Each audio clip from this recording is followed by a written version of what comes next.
Parents of Reddit, how do you feel when your kid brings back a girlfriend/boyfriend? How do you decide whether you like them or not? My daughter, 13, wanted me to meet her first real boyfriend. I was nice and pleasant, but I knew it wouldn't last cause he was all looks and no brains. Of course, as JR high relationships go, it was about a 2-month ordeal. I think all parents should try and be cordial, unless the person feels like a serial killer or something. My 4-year-old daughter introduced me to the 5-year-old neighbor kid as a BF. She told me he's really good at running fast and he appreciates snails as much as she does. Needless to say, this is a keeper. What is it about fast boys? I remember in grade school the fastest dudes had every girl swooning over them. When's the wedding? May 24th, Snail Day. My daughter just started dating. She was mortified when I picked them up and asked if everything was Gucci. Next time ask if they're having a yeet time. Doesn't work in the sentence, makes it better. And use the word finna loads.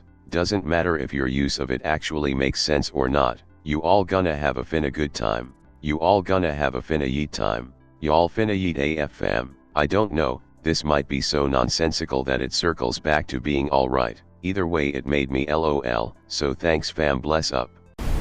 When they interact and help out the rest of the family. When my daughter didn't understand her homework and then her sister's boyfriend helped her, it showed how much he actually cared. I like to think I would do this, but I probably wouldn't understand the homework either. Have a sibling significant other help you. I'm just imagining the whole Bradbury tribe in someone's living room, helping someone out with their homework. My mother-in-law assumed I was some sort of player when I first met her before my first date with my wife. Even told my wife that she assumed I went on lots of dates back at school. Joke's on her. I spent the entirety of my freshman year before I met my wife, enjoying the sweet internet speed of my dorm room and playing the shit out of Halo 3, Mass Effect 1 and 2, picking up drunk dorm mates from house parties at 3 a.m., and going on exactly 0 dates.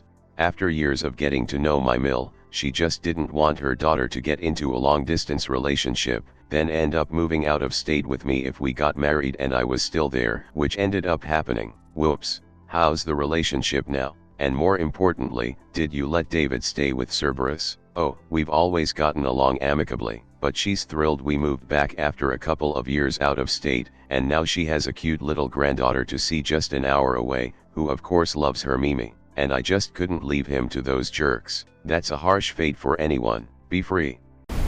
I had a story about a great future son-in-law who impressed me with his basic decency at the age of 19. Reddit came to the astonishing conclusion that he and my daughter were having sex. Good thing I posted here or I never would have figured that out. If you don't know any synonyms for sex, read on. Are you sure he wasn't just honest and helping her slack off? She was probably slacking him off. She got the D and he got the A. My mother has always been accepting of everyone I've ever dated, but realistic about their faults. My family immediately welcomes them with open arms, but just warns me if they seem off for whatever reason. I think it's a decent system. This is how my mom operates. She let me make a lot of mistakes, but always told me what she saw from her perspective and her concerns. However, it always ended with, as long as you're happy, that's what matters. I agree, as a parent you have to be this way or risk alienating child, which leaves them with no support as they are too afraid to admit they are wrong. We have had both sides of the spectrum and can say we approached them with open arms. Funnily enough, it are friends who will tell our kids if they aren't right, lol. When my oldest daughter introduced her first serious boyfriend, he was an awkward kind of guy, was pretty unremarkable, but he got super animated about topics that interested him.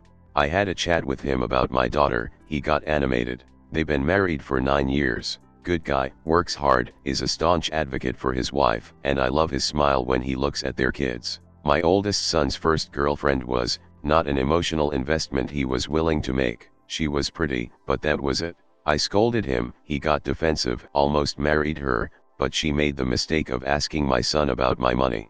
About a year later he brought home a beautiful, talented woman with an electric personality and more self-confidence than even my cocksure eldest, and I was never more proud of him than when he took that dive. Their kids are incredible, great couple. My second daughter just introduced us to a college friend of hers. He seems like a decent person. He's young, but he's got a head on his shoulders and seems able to conduct himself politely. I'll need more time to figure it out. My youngest son had a high school sweetheart girlfriend that's now his college girlfriend. When I first met her she was 9, so I'm pretty enamored with her. Her parents have babysat and house sat for us, and they're all good people. My youngest daughter has introduced me to a girlfriend from her trade school recently.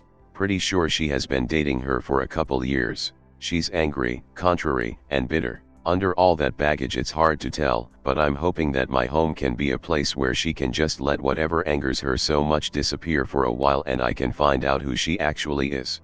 I've asked a good friend of my daughter's if there's ever been any signs of violence, as that's my only real concern, but so far it seems fine on that front. My youngest has always been a bit more subdued and contemplative than my others, so I'm hoping that whatever bitterness is in her girlfriend's life doesn't hurt her. This relationship is the most concerning one to me, because my daughter is a very sensitive person, and I fear for her happy, cheerful spirit. Thanks for the silver and gold, kind strangers. Was pretty unremarkable, but he got super animated about topics that interested him.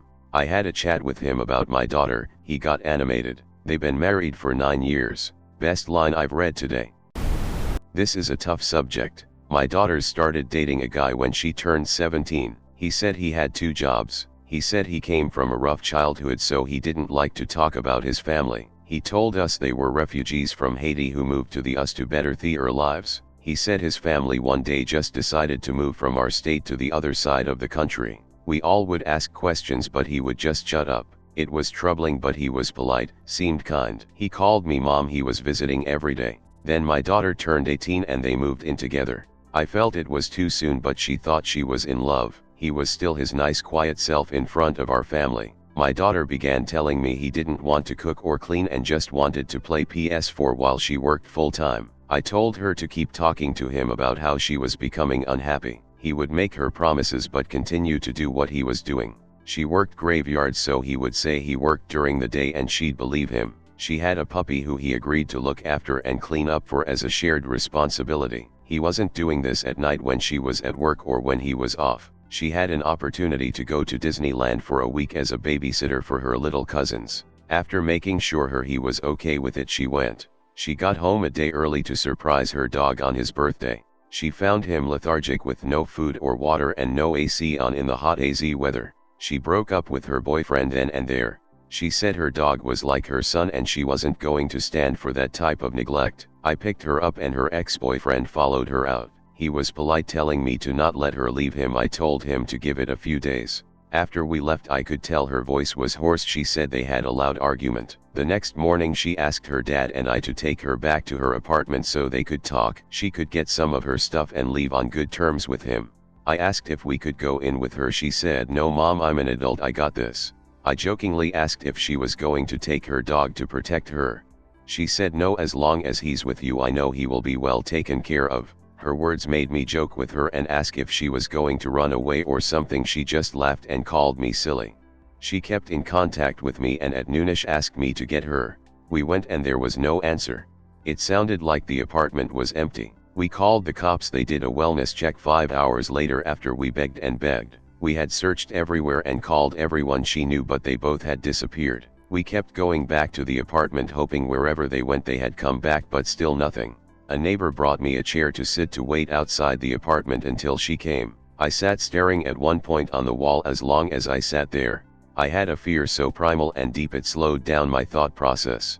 Another neighbor came to me and said she heard we were looking for my daughter. What she said next made my blood run cold. She said, "I saw your daughter around 1230 or 1. Her boyfriend was kicking her and dragging her by the hair into the apartment." I called 911 again because I knew whatever we found in the apartment was not something we would want to see. The 911 operator didn't believe me even after I let her talk to the neighbor. We broke the window and I climbed in. I found my precious, beautiful, sweet, amazing, loving daughter surrounded in blood. She had been strangled and stabbed in the throat. The spot where I had been staring all day was the spot my daughter was killed at on the other side of the wall.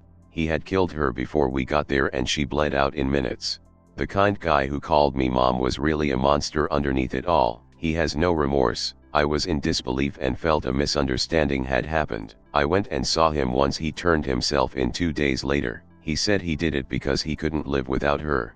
Never let your loved ones be alone when they are breaking up or going to meet someone they just broke up. Learn from the biggest mistake of my life. I'd do anything to rewind time and save my daughter.